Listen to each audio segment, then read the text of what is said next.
ओम साई राम, जय साई राम। मेरे इस चैनल में आज आप सभी का बहुत बहुत स्वागत है। आशा करती हूँ मेरे साईनाथ की कृपा दृष्टि आप सभी पर बनी रहे। आज मैं आपको बताने वाली हूँ कि ये हमें कैसे पता लगता है, ऐसे कौन से संकेत हैं जिनके माध्यम से हमें ये पता लगता है कि भगवान की कृपा दृष्टि, हमारे बाबा की कृपा दृष्टि हमारे ऊपर बनी हुई है। तो पहला संकेत तो यही है कि जब हमें किसी भी चीज़ का आभास होने लगता है, यानी भविष्य में जो होने वाली घटनाएं हैं उनका अगर हमें आभास हो तो हमें समझ जाना चाहिए कि भगवान का आशीर्वाद हमारे साथ है, हमारे साईनाथ का आशीर्वाद, कृपा दृष्टि हमारे ऊपर बनी हुई है।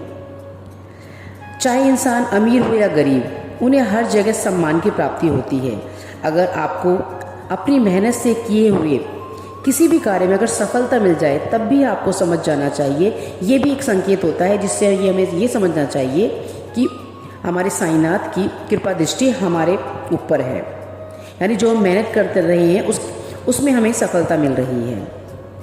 और जो लोग हमेशा साधारण जीवन व्यतीत करते हैं और दिखावों से कोसों दूर होते हैं, अपने प्रभु को हमेशा याद रखते हैं और श्रद्धा और सबूरी बना के रखते हैं अपने जीवन में, भगवान उनसे बहुत प्रसन्न होते हैं। जो लोग पवित्र हृदय के होते हैं और जाने अनजाने में किसी का भी वो अपमान नहीं करते, किसी की भी बेइज्जती नहीं करते, क्योंकि और उन पर भी भगवान की कृपा दृष्टि बनी हुई होती है, क्योंकि भगवान अपने ऐसे भक्तों की तलाश में रहते हैं कि जो ऐसे सच्चे मन के, पवित्र हृदय के लोगों के बारे में भगवान खोजते हैं, ऐसे अपने भक्तों को कि जो कभी किसी का नुकसान नहीं करते, कभी किसी का दिल नहीं दुखाते, कभी अपने गरीबों की मदद करके चलते हैं।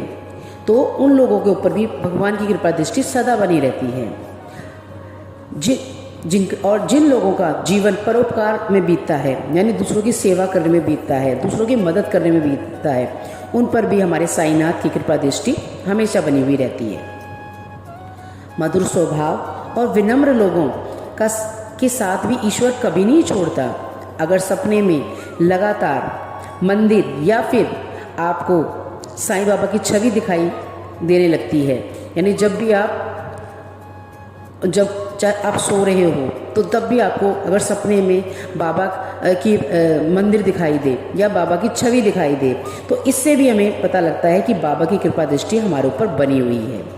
अगर किसी महत्वपूर्ण कार्य में गलत निर्णय लेने से पहले मन में कुछ संशय आ जाए, यानी अगर हमें ये लगे कि हम कोई काम करने जा रहे हैं और उससे हमें ये लगे कि ये काम गलत हो सकता है, तो तब भी हमें समझ लेना चाहिए कि भगवान की कृपा दृष्टि हमारे पास है। तभी हम उस कार्य को जो है उस कार्य को करने के लिए कोई शक्ति हमें रोक रही है कि वो कार्य हमारा गलत हो सकता है, हमारा निर्णय उस चीज़ के लिए गलत हो सकता है। तो उस निर्णय को लेने के रोकने के लिए भी आपको ईश्वर संकेत दे रहे हैं कि आप उस निर्णय जो आप कार्य कर रहे हो उस पर निर्णय ना लो, यानी उस कार्य को ना करो। तो ये भी हमारे बाबा की ही कृपा दृष्टि होती है कि जो बाबा हमें इस बात का संकेत देते हैं कि वो कार्य हमें नहीं करना चाहिए। तो मैंने आज आपको बताया, कुछ ऐसे संकेत बताए जिनके माध्यम से हमें ये पता लगता है कि बाबा की कृपा दृष्टि हमारे ऊपर बनी हुई है।